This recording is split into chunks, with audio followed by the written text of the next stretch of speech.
Handa ka na bang buksan ang pinto sa mundo ng kababalaghan? Ito ang Kwentesta. Ako nga pala si Kezo. Palayo ko. Isang nurse dito sa England.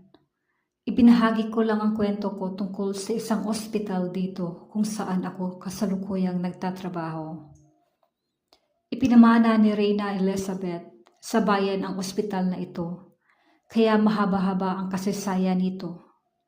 Marami na itong pinagdaanan at syempre may sarili ring kwento ang kababalaghan.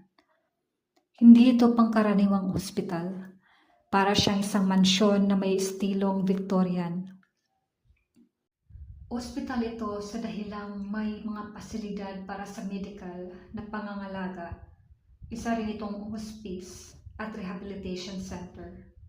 Dahil dito, maraming tao ang dumarating at umaalis.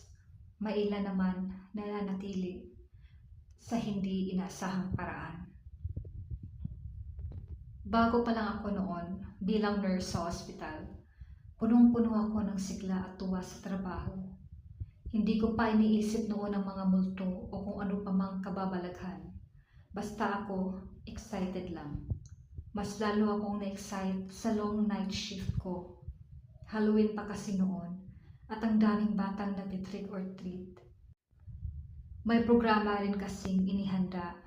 Na-assign ako sa pediatric ward, kaya naging abala rin ako. May maliit kaming party kasama ang mga batang pasyente. Habang naghahanda kami ng pagkain, pinaalala ng charge nurse ko na i-check ko raw ang census. Sabi ko, akala ko kasama ka sa rounds kanina. May 20 tayong bata. May problema ba?